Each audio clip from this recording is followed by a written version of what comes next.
Ce faceți frumoșii mei, de când nu ne-am mai văzut, dar eu am umblat pe la dentist, mai am de umblat pe la dentist, am fost cu falcă atâta vână că n-am putut să mai apar și urmează să mai lipsesc, că mai am vreo 2 luni probabil de tras cu asta, dar na, asta e, m-am întors și astăzi vom deschide o cutie a Pandorei extrem de sensibilă, aș spune, așa că cei care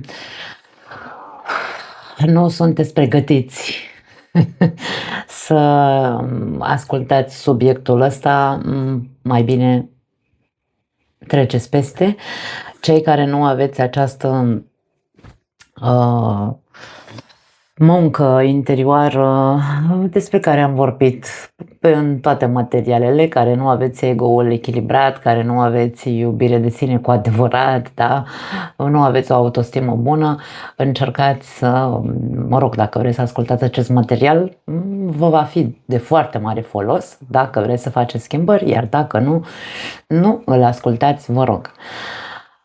Bun, materialul se numește Mediocritatea, pretențiile și ipocrizia, dar nu vorbim doar despre mediocritatea personală din fiecare dintre noi, pentru că toți suntem mediocri într-o anumită arie a vieții, nu putem să fim buni la de toate, asta e, dar vorbim în primul și în primul rând, vreau să vorbesc despre mediocritatea și falsitatea sau ipocrizia din online, da? Pentru că, na, materialele astea pe care eu le fac, sau cel puțin pe canalul ăsta, vreau să vorbesc despre asta întâi și apoi despre particular, da? Despre fiecare dintre noi.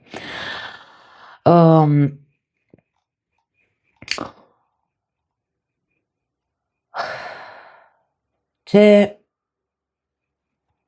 se întâmplă în online din punct de vedere al mediocrității și al ipocriziei? În primul și în primul rând, indiferent pe ce platformă ne uităm, că e YouTube, că e TikTok. Bine, pe TikTok sunt cei mai mulți ipocriți și mediocri pentru că, na, aia e. Asta se, marketingul care se folosește și în online și promovările care se fac de aceste platforme, cu cât ai mai multe vizualizări, cu atât ești mult mai sus în online și atragi mult mai multe persoane care să te urmărească, care te urmăresc, influențează. Însă persoanele din online care au citit 3 cărți, care cred că știu totul, au ascultat podcasturi, habar n-am, dețin așa o informație superficială și o transformă într-un fel de identitate și personalitate, autoritate pe online, și apoi transmit toate informațiile astea citite, ascultate, habar n-am, la colțul străzii, le transmit aceste informații cu atât de multă siguranță în sine și cu atât de multă credință și cumva înțelepciune mascată,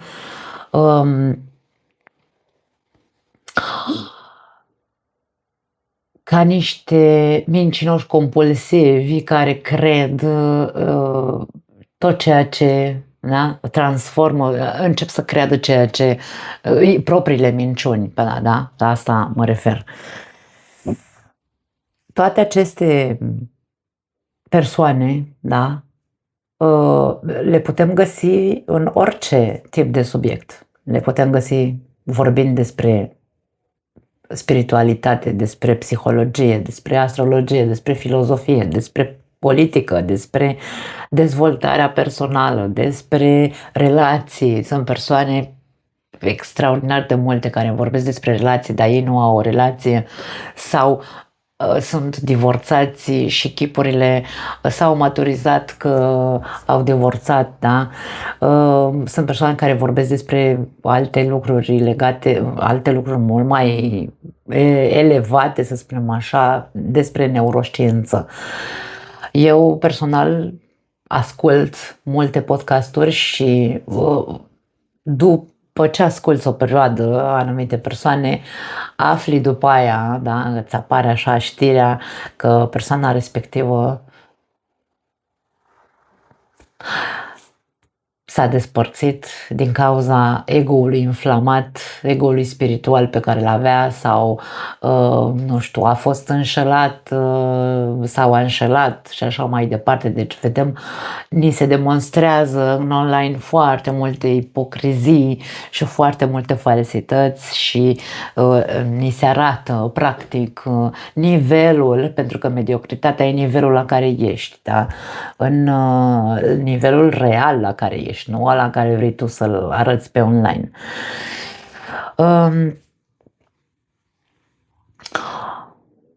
Faptul că citesc 3 cărți, ascultă 50 de podcasturi și repetă 20 de fraze, nu înseamnă că au experimentat, nu înseamnă că au integrat ceva în viața lor, nu înseamnă că sunt înțelepți, nu înseamnă că au un criteriu sau o mentalitate critică sau au un criteriu de ăsta moral și etic, e doar o aparență, da? Nu este o maturitate, nu există o maturitate psihologică în aceste persoane. Una este să acumulezi multe concepte sau să acumulezi foarte mult la nivel intelectual multe informații și alta este să se vadă cu adevărat în viața respectivei persoane că, într-adevăr, băi, așa e, omul ăsta e înțelept, da?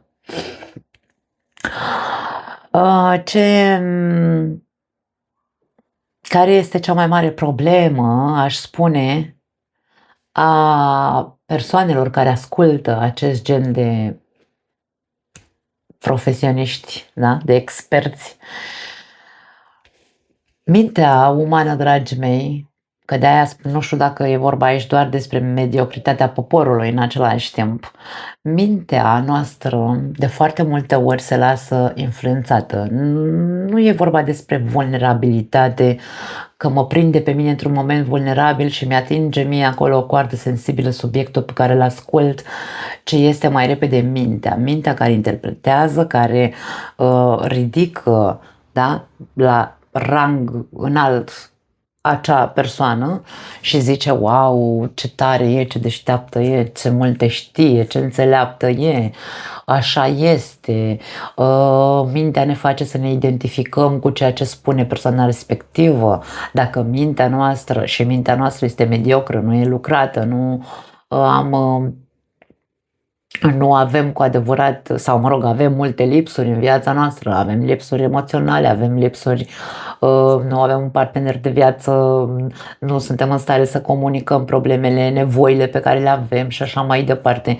Și mintea noastră ne duce pe cărări, începe să fantazeze, da, nu știu dacă e corect în românește, își provoacă o proprie interpretare proprie, pardon, ia totul de-a bună și din nou rămân la același nivel pentru că nu, inclusiv ce ascult de la acești ipocriți, iau mesajul așa cum este, nu încep să aprofundez mult mai mult, să practic măcar ce zic aceste persoane, ca să văd, băi, este real, funcționează, nu funcționează și așa mai departe.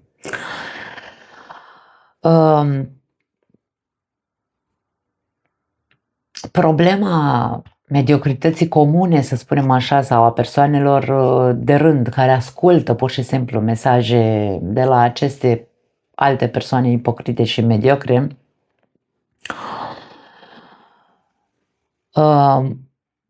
are de văzut cu acea, hai să spunem, gratificare, în psihologie este numită gratificare rapidă, da? Nu știu dacă se zice corect gratificare, da, în fine. Constant, societatea în care trăim este foarte excitată, da, mental. Avem acces la tot felul de informații, la tot felul de platforme, de pe toate ramurile și așa mai departe. Suntem distrași constant din punct de vedere mental, căutăm acea recompensă, nu gratificație, cum am zis, da? Recompensă imediată. Vrem, cum zic eu mereu, pastila roșie sau pastila albastră. Vrem soluția cea mai simplă. Eu, cum am și celelalte canale de tarot și de astrologie, văd foarte bine că lumea ce caută este o soluție rapidă. Spune-mi aia sau spune-mi că mă confrunt cu problema asta, spune-mi ce am de făcut. Nu, frate, stai puțin. De ce ești doar la un nivel mediocru și tu? De ce nu încerci să aprofundezi, da? Să te întrebi de ce, să asculți materiale de genul ăsta pe care le fac și te confruntă cu propriul adevăr? De ce vrei să rămâi doar la superficial, doar la răspuns rapid, doar la o soluție de la altcineva, în loc să-ți pui și tu mintea la contribuție, da? De ce consumi automat? De ce, sau mă rog, de ce rămâi doar pe consum de informații, da? Decât să le iei una câte una și să le treci, să-ți obișnuiești mintea să discearnă ca să nu mai fi păcălit, ca să nu mai fi indus în eroare și nici să-ți faci tu propriile fantezii, da? Sau, mă rog, mintea ta, că mintea face lucrul ăsta.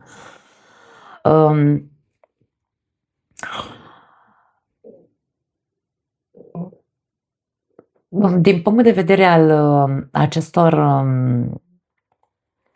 pretenții despre care vorbesc în titlul acestui material, o minte mediocră sau o persoană mediocră, indiferent că este cea care vorbește pe online sau este cea care ascultă, da? În momentul în care mintea nu a ajuns la un nivel, că până la urmă ce înseamnă mediocritatea? Hai să vedem, că eu mi-am scris aici niște notițe.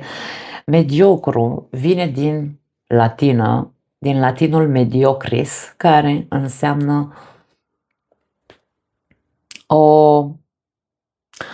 o jumătate, o calitate așa, cumva, hai să spunem, e pe jumătate pregătită persoana, da? Nu e complet pregătită, da? Se poate face referință la superficial, caut doar ceva superficial, nu caut nimic profund, evit să...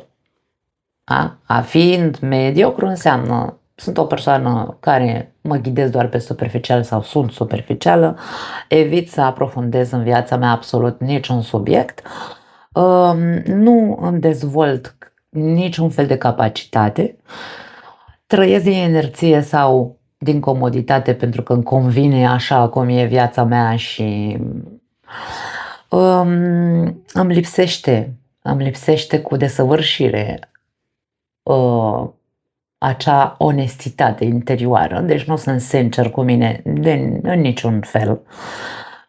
Repet ca un papagal ce văd la ceilalți, trăiesc după cum zice lumea sau face lumea. Mă uit la aia că și-a pus buze în pun și eu, și-a pus sâțe în pun și eu, și-a pus habar și-a luat o mașină, vreau și eu mai multă mașină.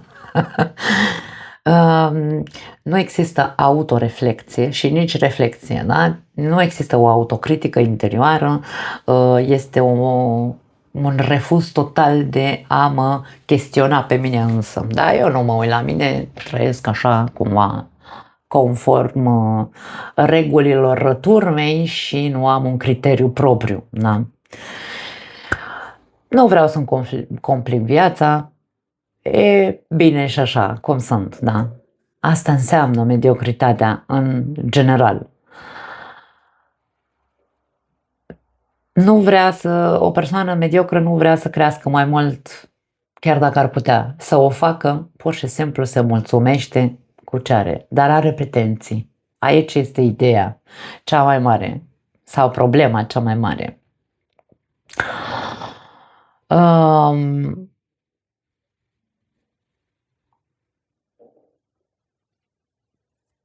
În momentul în care așteptările noastre E foarte ok să avem așteptări. Eu o să fac un material, pentru că din punctul meu de vedere e foarte bine să avem așteptări, dar nu așteptări din alea iluzorii, da? Ci așteptări reale sau realiste. Acum, oamenii mediocri în general au așteptări foarte mari, dar ei nu-și dau seama că practic ei trebuie să se ridice la înălțimea acelor așteptări pe care le au. Ei nu fac decât să le ceară celorlalți să facă, da? De ce să mă schimb eu? Păi să se schimbe el și după aia când o să-mi demonstreze că s-a schimbat, atunci o să schimb și o placa. Până atunci o să rămân așa pe placa mea. Sau eu vreau alt job, dar nu, să se schimbe guvernul, domne, că noi de-aia nu avem joburi bune pentru că e guvernul care e. Da, deci aici vorbim despre un cerc vicios de exigențe în exteriorul nostru, dar ochiul pe noi niciodată, da? Persoanele mediocre niciodată nu vor vrea să facă eforturi ele, ci pur și simplu vor cere ca celălalt să se schimbe, viața să le ofere alte oportunități, alea pe care ei le vor, atenție, nu altele diferite de ce cerințe au ei. Nu se observă pe ei înșiși să vadă dacă așteptările pe care le au sau cerințele pe care le au de la celălalt, de la ceilalți sau de la viață în general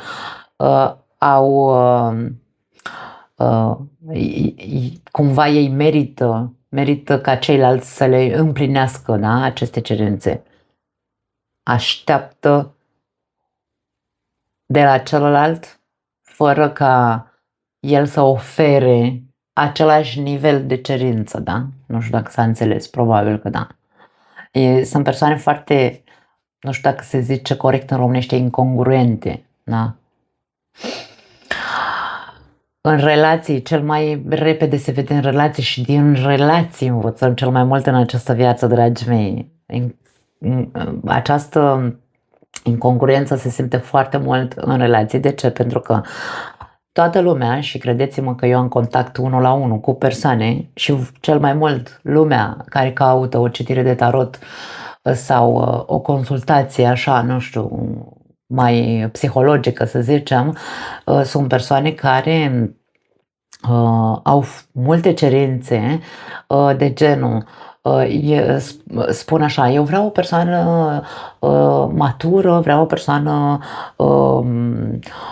puternică de caracter, eu vreau o persoană loială, sinceră, disciplinată sau, mă rog, nu știu, așa, lucrată, da? O persoană responsabilă, vreau să aibă foarte mari calități. Și tu stai de vorbă cu respectiva persoană și o întrebi, ok, tu ți-ai făcut lista cu cerințe, dar tu la ce nivel ești? Eu așa fac, da? Eu așa fac ședințele 1 la 1. Tu ești la nivelul ăsta pe care îl ceri din exteriorul tău?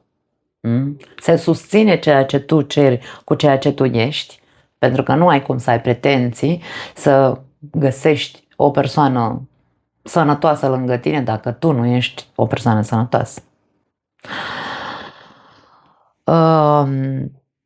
Există foarte multe persoane care au persoane mediocre care au așteptări foarte mari și pretenții foarte mari de la ceilalți, care au reguli diferite sau hai să spunem așa, se ghidează după reguli diferite, da? Adică eu îți cer ție să fii înțelegător, da? Caut o persoană care să mă înțeleagă, ok? Eu îți cer ție să fii înțelegătoare cu mine, dar eu nu mă fac înțeleasă sau nu vreau să te înțeleg pe tine sau cel puțin nu sunt dispusă să te înțeleg pe tine în momentul în care și tu ai ceva de spus sau ai vreo pretenție de la mine. Nu, regula e doar pentru tine, pentru mine nu. Ok? Cer sinceritate, dar nu neapărat că nu sunt sinceră, ci spun adevăruri spun adevărul pe jumătate sau Nu mă deschid în totalitate din punct de vedere sufletesc, pentru că chipurile nu vreau să mă vulnerabilizez. Dar de ce nu vreau să mă vulnerabilizez? Pentru că eu nu am lucrat cu mine, eu nu știu ce e aia iubire de sine și autostimă, sunt doar așa un mare ego care are pretenții, da? Cer atenție de la celălalt, dar eu nu dau atenție. Eu când vine, dacă ar fi așa să dau exemple, da, eu să zicem, îi cer bărbatului meu să fie mai atent cu mine, să vină și el cu o floare, să nu știu ce, dar eu să mi se rup pistă, nu? Cum zic. Ce fac? N-are nicio noimă în ceea ce eu cer.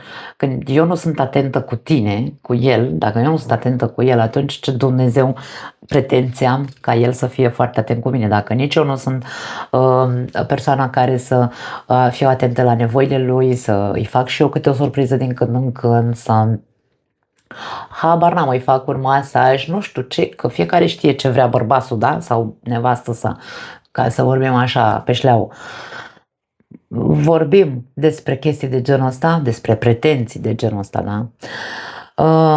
Vrem persoane cu nivel înalt să fie inteligente și așa mai departe, dar noi suntem, vai mama noastră, nu avem nici 5 clase, bine, exagerez.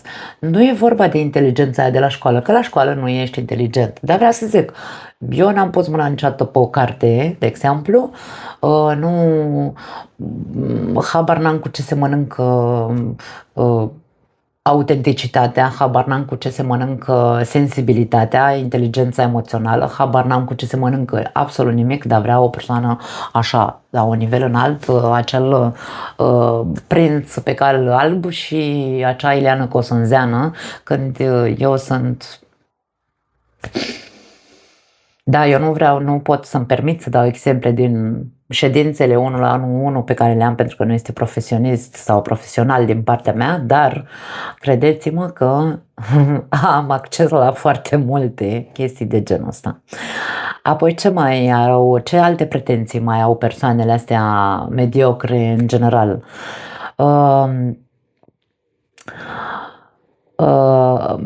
Au așa o impresie, nu că au pretenții, dar au o impresie foarte înaltă despre ele. Ele se autoidealizează pe ele însele, da? Au o imagine mentală exagerată care tinde către narcisism sau, mă rog, către egocentrism.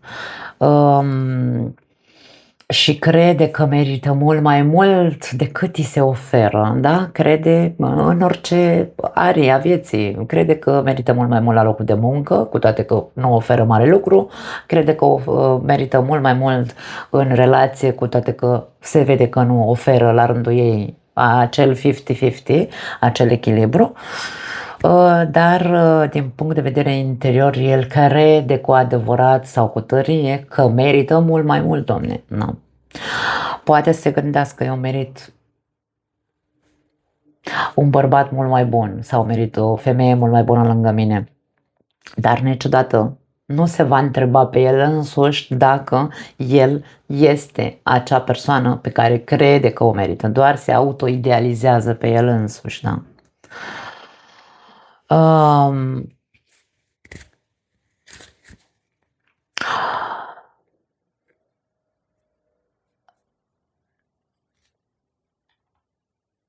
În momentul în care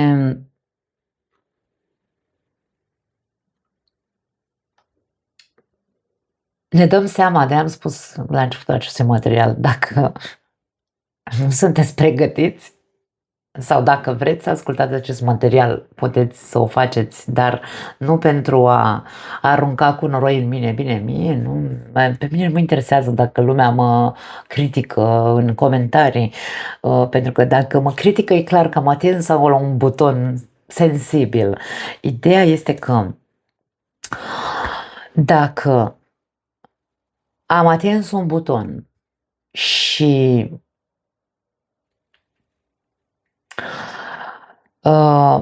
îți dai seama că există o incoerență în legătură cu tine, încearcă să înțelegi că eu pe acest canal nu încerc să fac altceva decât să ajut să reflectați fiecare dintre voi, să vedeți nivelul la care sunteți, ce dorințe și nevoi și pretenții aveți de la această viață, de la un partener dacă l-aveți, de la un posibil partener dacă nu l-aveți, și încercați să vedeți unde sunteți voi și faceți ceva cu propria persoană ca să puteți să obțineți ceea ce vă doriți cu adevărat.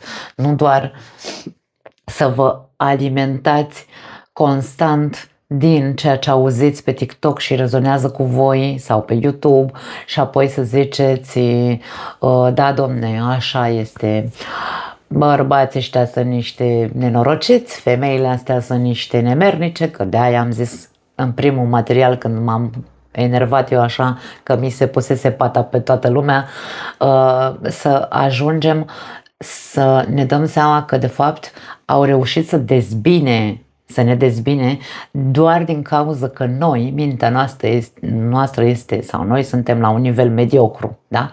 Nu vreau să o luați ca fiind o critică la adresa voastră că sunteți mediocri, ci nivelul este mediocru. Avem posibilitatea să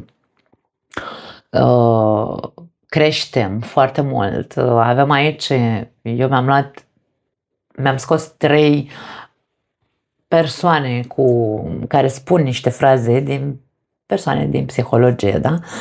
În primul și în primul rând, Maslow, da? Abraham Maslow a spus că ființa umană are tendința naturală de a se autorealiza. Adică există în noi toată acea piramidă pe care el a dezvoltat-o, cred că a scos-o din burta lui, ci pur și simplu pentru că a făcut niște investigații, da? Și există posibilitatea să ne autorealizăm pentru că avem în noi toate ingredientele, să le spunem așa, da?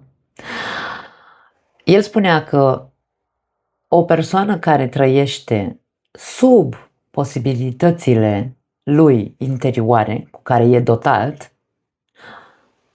este o persoană care trăiește goală. E goală, viața e goală, e frustrată și apatică sau depresivă, că asta se pune foarte mult accent pe depresie. Dragii mei, depresia, eu nu spun că nu există depresia, dar depresia este ridicată la un rang foarte înalt în ziua de astăzi. Toată lumea e depresivă. Dacă mi-am rupt o unghie sau m-am tăiat sau am căzut în depresie. Copiii noștri sunt depresivi pentru că le dăm prea multe lucruri și nu mai au nicio limită, nu mai cunosc limite.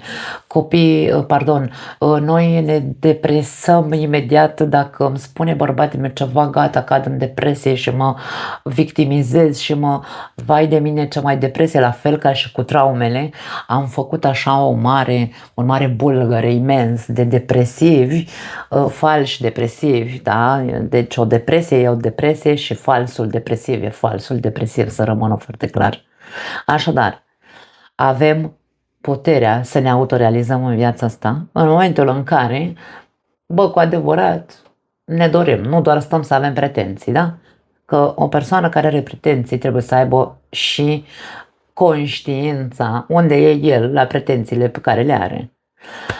Carl Gustav Jung spunea, când vorbea despre individualitate, Carl Gustav Jung spunea că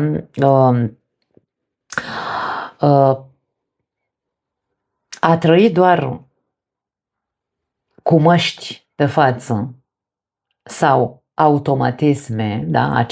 Acea trăire a turmei, trăiesc după regulile, dacă ăla își pune țâțe în ponșo, sau mă rog, asta e așa un exemplu tâmpit, îndepărtează persoana de propria ei esență. Procesul de individualizare despre care vorbea Carl Gustav Jung este descris în psihologie, îl găsiți pe Google, îl găsiți pe peste tot, face referință la acel proces de a deveni ceea ce ești cu adevărat. Eu nu cred că noi ne-am născut pe această planetă doar așa să venim să trăim ca oile, fără nicio noimă, fără niciun sens, fără nicio să treacă zilele pe lângă noi. Nu consider asta. N-avem cum, n-are cum specia umană să se fi prezervat de-a lungul secolelor doar pentru asta. Este incoerent pentru mine. Nu. Nietzsche spunea așa, bine spunea, el critica foarte mult acest spirit al oilor, da? Acele persoane care trăiesc fără să se uite la ele înșile și care urmăresc pe acești influenceri, care practic influencer ce înseamnă? Îți influențează, te influențează cu ceva. Nu este un maestru, un influencer nu e nimic de genul ăsta. Un influencer e unul de la care îți captează mintea ta nepregătită și te ține acolo, nu știu, da? Captivat, dacă vrei, vrăjit. Așadar, și tu, ca oaie, iei de bună ce zice cealaltă oaie sau capră, ce-o fi, și nu ai gândire critică ca să vezi cât din ceea ce spune această persoană este sau nu real. Câți influenceri nu s-au sinucis? Influenceri de top care au ajuns la milioane de urmăritori, și totul era doar o mască, totul era doar ipocrizie, totul era doar o falsitate, totul era doar o fațadă, da? Deci Nietzsche spunea, acele persoane care trăiesc fără să se auto-chestioneze, că îmi cer scuze că nu mi-am tradus cuvântul, nu știu exact dacă e corect în românește, acele persoane care nu se autoprivesc, da? Și care pur și simplu urmăresc din comoditate un anume colectiv de persoane din frica de a-și dezvolta propria gândire critică și propria voință în interiorul ei.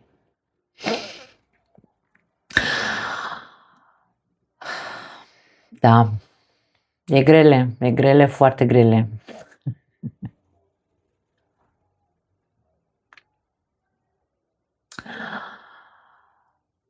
Putem să începem să ne întrebăm, depinde unde este nivelul la mediocru, în ce aria a vieții noastre avem un nivel mediocru.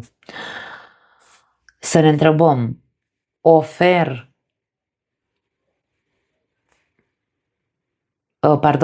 cer ceva vieții celuilalt de lângă mine, ceva ce eu ofer cu adevărat? Sunt cu adevărat pregătită să primesc ceea ce îmi doresc? O întrebare foarte tare, pentru că eu pot să-mi doresc acea persoană idealizată din capul meu, cu toate că eu nu sunt la nivelul acelei persoane idealizate. Pot să întâlnesc o persoană de genul ăsta, dar nu o să pot să stau lângă ea. Și nici ea nu o să poată să stea lângă mine, dacă nu suntem pe același nivel. O altă întrebare, am eu un nivel emoțional, mental sau uman, da? Uman, tratez omul de la om sau eu sunt animal și vreau ca celălalt să fie om lângă mine?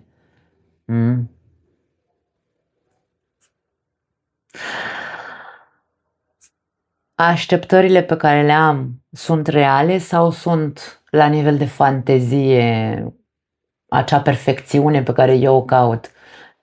În primul și în primul rând, cei care au pretenții să aibă o persoană atât de perfecte lângă ei, dacă nu sunt la nivel mediocru, vor ști că nu există perfecțiune în această viață și că totul este doar despre transformare, da? E despre evoluție în această viață, nu e despre perfecțiune. Nimeni nu atinge perfecțiunea. Nici măcar Iisus nu era perfect, nici măcar Buddha nu era perfect, nimeni nu era perfect, da? Când îndreptăm autocritica, sau mă rog, când îndreptăm critica către noi, punându-ne aceste întrebări, începem încet încet să fim coerenți și începem încet încet să ne vedem defectele și să vedem ce avem de lucrat cu noi și nici nu vom mai putea cădea în plasa acestor minți iluminate ipocrite de pe TikTok-uri care ne induc în eroare sau ne-au indus în eroare până acum. Am ascultat acum câteva zile un material, mă rog, nu voi da nume pentru că eu nu e cazul să dau nume, dar această persoană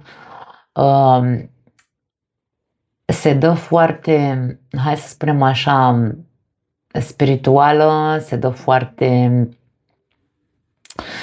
autentică, pare foarte autentică și eu am urmărit canalul ei, este o femeie și eu am urmărit canalul ei, multe materiale de ale ei, până când am văzut, după o perioadă am văzut că ceea ce propovăduiește nu este decât o, nu știu ce caută, probabil caută urmăritori, caută să facă bani pe YouTube, normal, ca toată lumea, că acum, dacă suntem ipocriți, hai să fim, bine, dacă suntem ipocriți, toți suntem ipocriți un pic în anumite momente. Ideea este că în momentul în care, bă, frate,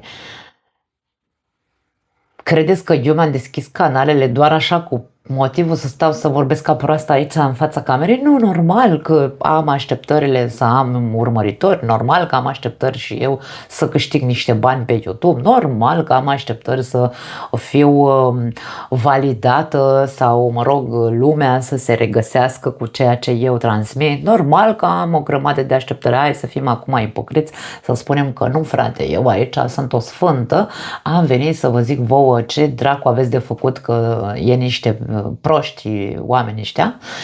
Iar această persoană, în materialul pe care l-am ascultat acum câteva zile, vorbea despre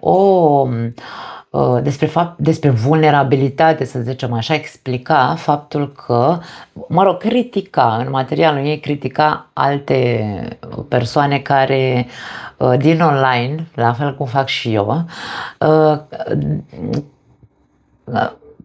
ca și cum să detectezi persoanele spirituale false sau ceva de genul ăsta, dădea niște pași acolo, niște explicații extrem de superficiale, dar ce m-a frapat un pic așa sau mi-a atras atenția cel mai mult este când a vorbit despre vulnerabilitate. A zis așa: persoanele care, ascultătorii, se referea la public, da? Persoanele care ascultă acești falși spirituali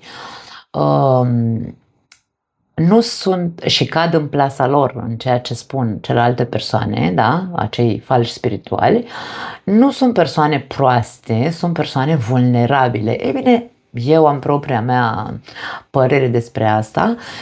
Una e vulnerabilitatea și alta e prostia. Da?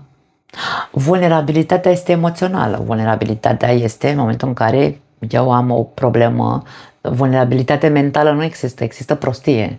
Da? Sau această mediocritate intelectuală, că nu îi dai minții tale absolut niciun fel de aliment, doar pur și simplu te uiți la, habar n-am, la telenovele, te uiți la, mănânci semințe cu vecina la scară, ce știu eu, te duci doar cu băieții la bere și nevasta ți-o ignori și alte chestii și despre asta vorbim. Una este să fie mintea, intelectul pregătit, acolo nu e prostie, și alta este vulnerabilitatea. Această persoană de pe acest canal, care vorbește despre multe lucruri spiritualicești, în urmă cu câteva luni am ascultat un alt material de-al ei unde vorbea despre iertare și dădea niște explicații extrem de convingătoare. Deci fata asta este atât de inteligentă și pare că știe foarte multe lucruri și vorbește cu atât de multă convingere tot ceea ce spune, încât n-ai cum. Pe mine asta m-a captat la ea. Faptul că vorbește foarte repede, foarte sigură pe ea, se vede că cunoaște anumite lucruri și așa mai departe. Are o pregătire, deci proastă nu e. Nu a făcut doar, n-a citit doar 3 cărți, e foarte inteligentă. Ideea este alta. În momentul în care în respectivul material a vorbit despre, a povestit, materialul era despre iertare și a povestit o povestioară despre 2 copii care unul l-a omorât pe celălalt și explicația ei a fost atât de impactantă pentru mine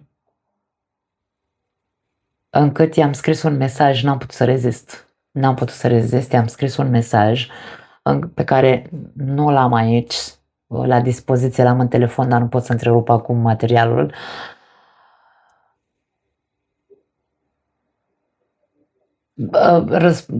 Mă rog, mesajul meu pe care l-am scris a fost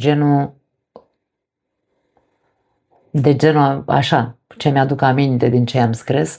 I-am zis, mă minunez cu câtă ușurință vorbești despre moartea unui copil și, mă rog, am întrebat-o eu dacă ție ți-ar fi fost omorât copilul tău, da?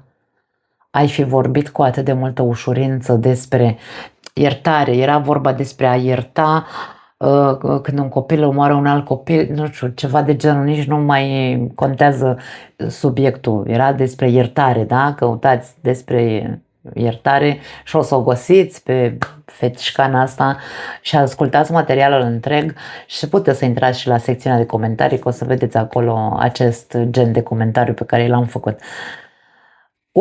O persoană ipocrită, că aici trebuie să combin mediocritatea cu ipocrizia, numai cum, o persoană ipocrită, în momentul în care primește un mesaj, și o altă paranteză în legătură cu această persoană de pe online, care are destul de mulți urmăritori oi, da?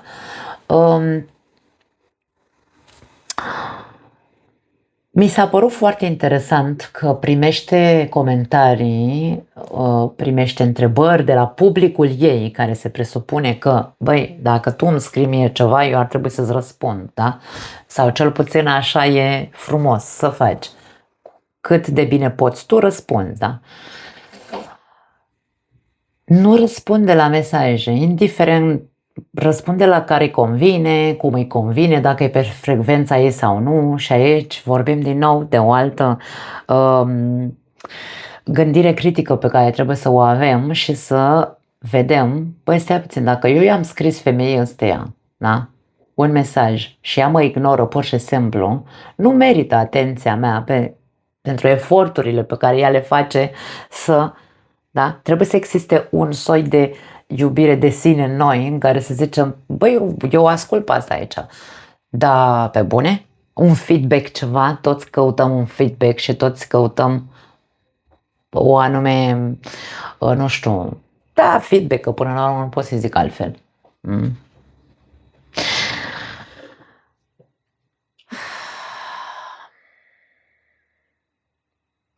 Sunt foarte multe persoane care ne manipulează din punct de vedere mental. Deci de-aia insist, mintea noastră, dacă nu e pregătită, ajungem să ne manipuleze toate informațiile pe care le auzim, toți experții ăștia care dau o grămadă de soluții de rahat. Și nu vom avea un criteriu propriu în care să zicem, băi, selectez mesajele și eu cândva voi reuși să selectez și eu mesajele. Dacă vă regăsiți într-un nivel de ăsta de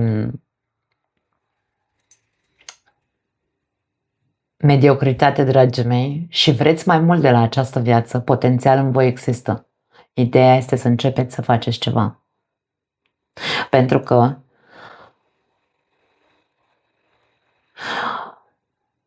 orice auzim în online, că se predică ca valoare sau ca morală sau ca etică, poate să fie doar poate să fie un mesaj cu o intenție extraordinar de bună, însă dacă pe tine te prinde, nu știu cum să spun, nepregătit la nivel mediocru, vei folosi acele mesaje de moralitate etică și, nu știu, le vei folosi pe negativ, le vei folosi doar proiectându-le către ceilalți, dar nu către tine. Da. De aia spun că trebuie să ajungem să ne auto-observăm cu foarte mare claritate la ce nivel suntem. Și în loc să luăm mesajele, să le aruncăm pe ceilalți, hai să le luăm și să le băgăm înăuntru și să facem propria noastră introspecție. Da?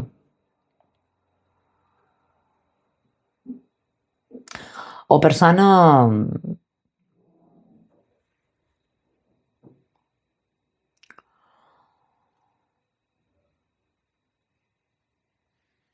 ipocrită, să spunem așa, nu e neapărat că e vorba despre falsitate, că ipocrizia nu înseamnă doar falsitate. Ipocriți, după cum am zis, suntem fiecare dintre noi și mediocri în anumite arii ale vieții, că nu le cunoaștem pe toate, da? Dar fiecare dintre noi suntem la un moment dat contradictorii, pentru că ipocrizia este un soi de contradicție, da? Nu este doar falsitate, nu e doar despre asta. Diferența, sau hai să zicem, cum să ne dăm seama dacă o persoană este sau nu ipocrită, este să încercăm să o urmărim mai mult timp. Inclusiv în viața reală, un prieten, un partener de viață, habar n-am, un posibil partener de viață, persoanele de pe online, da. Să încercăm să observăm, dar nu doar pentru a-i critica, atenție, ci pentru a face, trebuie să facem așa un fel de frate, eu când am ajuns la un nivel am început să judec, da? Să judec ceea ce aud în exterior sau pe alte canale, să le judec la un nivel echilibrat în care să zic ok, stai așa că persoana asta, băi, are dreptate aici, informația asta mi-e de folos, dar aici nu sunt de acord cu ea. Hai să vedem, da? Hai să încercăm să observăm pe o destul de lungă perioadă de timp. Uite, dau un exemplu din viață. N-ai pe nimeni în viața ta și cunoști pe cineva acum, da? Păi, fiecare dintre noi când cunoaștem, suntem la începutul unei relații, când suntem în perioada de cunoaștere, ce facem? Suntem ipocriți 100%, încercăm să scoatem cei mai buni din noi, sunt cea mai frumoasă, cea mai deșteaptă, am făcut aia, am muncit aia cu mine, bla bla bla, am 15.000 de cai în curte, nu știu, habar n-am, da? Ei bine, nu te duce de val, nu, să nu te ia valul, că de aici spunem noi că, vezi, Doamne, îndrăgosteala și așa mai departe. Îndrăgosteala e hormonală, dragii mei.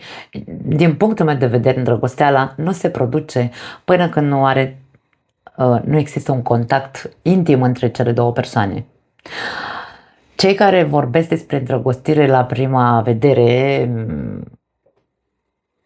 nu, e atracție la prima vedere, este hormonal, mi s-a făcut, ți s-a făcut, ne-am făcut împreună și bă, fraților, aia e, după aia chipurile, mintea noastră ne zice, wow, ne-am îndrăgostit. De ce? Pentru că creierul nostru are o grămadă de substanțe, produce o grămadă de substanțe.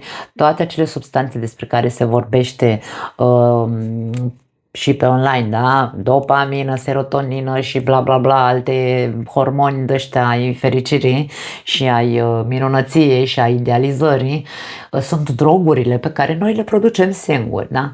Însă, Nu e vorba că îndrăgosteala trece după o lună, 2, 3, 5, un an de zile. Nu trece. Îți trece focul ăla care s-a ars.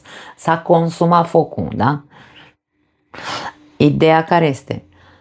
Și dacă ai fost, și dacă te-ai îndrăgostit, că doar ai cunoscut persoana și te-a luat valul că s-a vândut foarte bine respectiva persoană, dă timp, frate, că de-aia nu știm să alegem parteneri de viață. Noi intrăm într-o relație așa, lăsându-ne duși de val de minunățile hormonale și sexuale, că practic despre asta e vorba în general, și ne ia valul și nu dăm timp să cunoaștem cu adevărat, nu ne dăm timp să ne cunoaștem reciproc, să ne vedem toate năraburile, că stăm cu măscuțele pe față, da?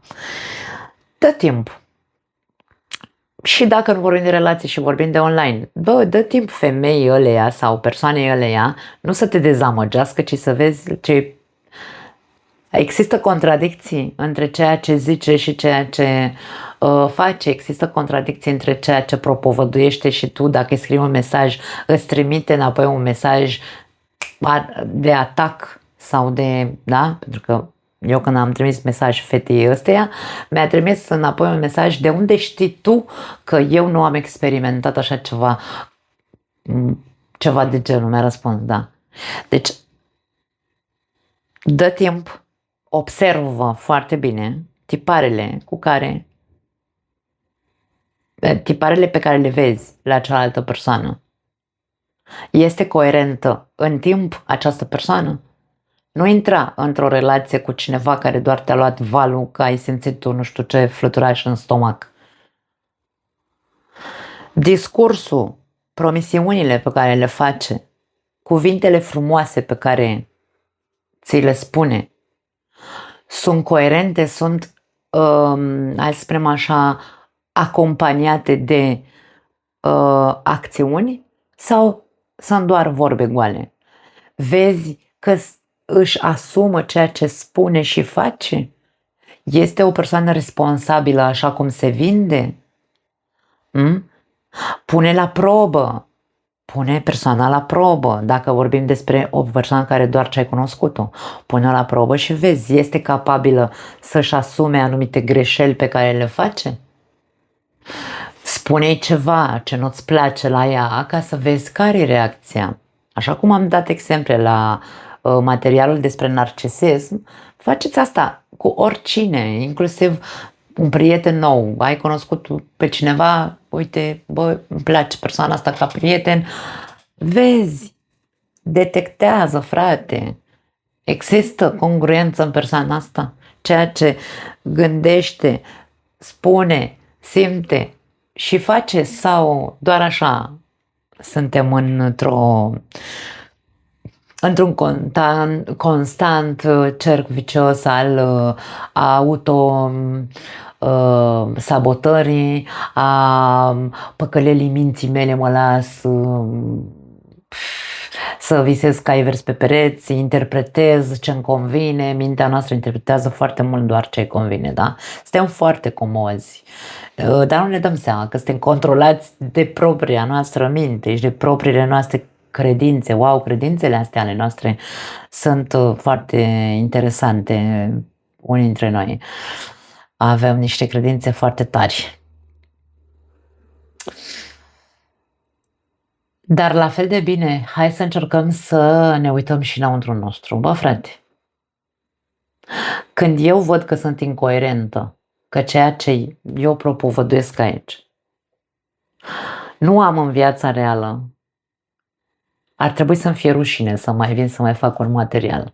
Eu nu pot să vin aici să vă vorbesc despre lucrurile astea dacă eu nu le-am probat, dacă eu nu le-am integrat înăuntru meu, dacă eu nu am o relație sănătoasă cu soțul meu, eu nu pot să vin să vă vorbesc vouă despre cum să fiți voi fericiți în relații. N-am cum, nu că nu am cum. Sunt o persoană foarte onestă cu mine, în primul rând, și apoi cu ceilalți. Eu nu pot să fiu ipocrită și să vin să vă vorbesc despre ceea ce eu nu am în viața mea. Nu spun că am o relație perfectă, că nu există perfecțiunea, nu spun că am o relație fără niciun fel de problemă, dar orice problemă pe care o avem eu și soțul meu, suntem capabili să o rezolvăm, nu în mod să ne dăm peste cap, să facem spiritualități, nu, ci pur și simplu suntem doi oameni coerenți care s-au vulnerabilizat, bineînțeles, unul în fața celuilalt și care au capacitatea cum să stea la masă de vorbă cu adevărat, să pună punctul pe ei chiar dacă doare și celălalt nu se mai pune în defensivă. Ca să ajungi la acest nivel, trebuie să mănânci multe materiale pe care să le practici în viața ta. Și atunci abia să ieși pe online, să stai de vorbă cu lumea și mai ales să răspunzi persoanelor care îți scriu și să nu le dai un răspuns defensiv. Așadar, atenție mare la adevărații șarlatani pe care voi îi lăsați, pentru că nivelul, dacă e mediocru, îi lăsați să vă inducă în eroare, să vă distrugă căsniciile, să vă distrugă viețile și încercați să vă auto-observați și pe voi și să vedeți dacă ceea ce voi gândiți cu propria voastră minte, nu cu ce vă influențează restul lumii, voi ceea ce gândiți despre viața voastră, despre voi, despre cel de lângă voi, ceea ce simțiți în legătură cu voi, cu viața voastră față de cel de lângă voi, ceea ce vă spuneți vouă, ce spuneți despre viața voastră și ce îi spuneți celuilalt sau ce spuneți despre celălalt, ceea ce faceți, cum vă comportați în viața voastră cu voi și cu celălalt este în coerență. Ca să vedeți dacă într-adevăr sunteți cu adevărat autentici sau vă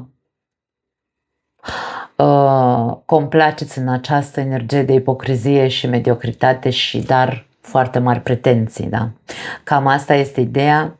Mediocritatea, pretențiile și ipocrizia există și va exista probabil întotdeauna. Important este să începem să aprindem beculețele și să vedem care este cu adevărat realitatea și care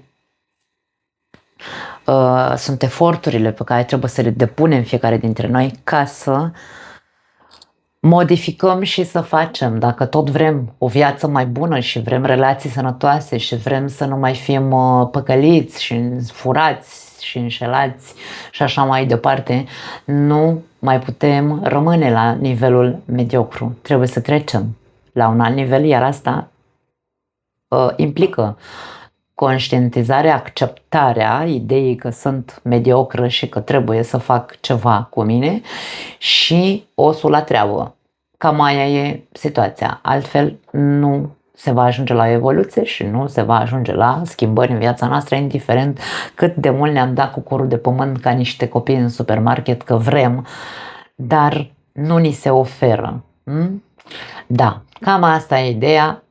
Dacă am atins butoane, aia e, puteți să-mi scrieți în comentarii că eu o să vă răspund. Da? Vă pupăcesc, dragii mei, ne vedem data viitoare, voi vedea cam cu ce vin. Cred că o să vin cu materialul despre așteptări, că trebuie să clarificăm o dată dacă e ok sau nu să avem așteptări. Vă pupăcesc, ceau!